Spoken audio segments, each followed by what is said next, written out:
Hello everyone, welcome back to the channel.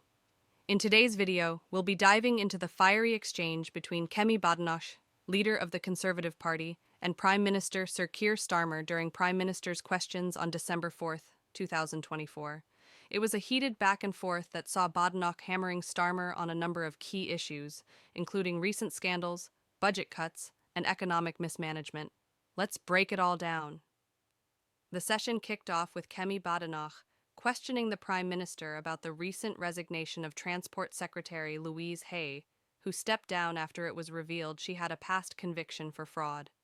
Badenoch didn't hold back, immediately calling out Starmer's leadership choices. But, Mr. Speaker, the question today is what has been on the lips of all Labour MPs, including, I believe, the Health Secretary yesterday. The Prime Minister knowingly appointed a convicted fraudster to be his Transport Secretary. What was he thinking? Starmer defended his government, stating that Haigh had resigned of her own accord and that he still had full confidence in his cabinet. But Badenoch wasn't done yet.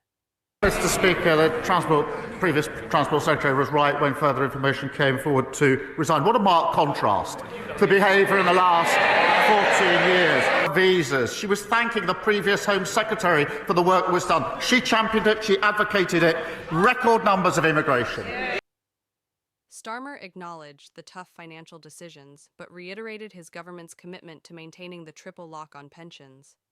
However, Badenoch quickly pounced on the cuts, arguing that they were affecting the most vulnerable. Starmer shifted the conversation, defending his economic policies and emphasizing the challenges posed by the previous government's £22 billion deficit. But Badenoch wasn't ready to let The Secretary resigned. As I say, what a marked contrast.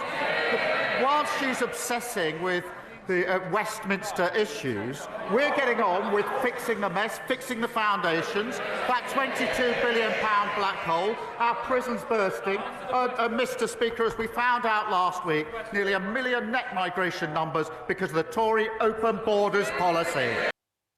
Starmer tried to defend his policies, stating that his government was focused on building a resilient economy, but Badenoch was quick to point out that his government seemed more focused on immigration than addressing the concerns of the Mr. British Speaker, I'm not asking about migration. I'm asking about the former Transport Secretary. He answers any questions. He never answers any questions. And it looks like he didn't ask his Transport Secretary any questions either. The truth is, he appointed a person convicted of fraud to the Cabinet. The first thing she did was bung hundreds of millions of pounds in pay rises to her trade union friends. Wasn't this a fraud on the British people? Starmer tried to pivot towards immigration policy, emphasizing the government's commitment to sensible immigration strategies. But Badenoch wasn't having it, forcing the discussion back to Starmer's leadership and accountability. No, Mr. Speaker, she says she's not talking about immigration. I'm not surprised.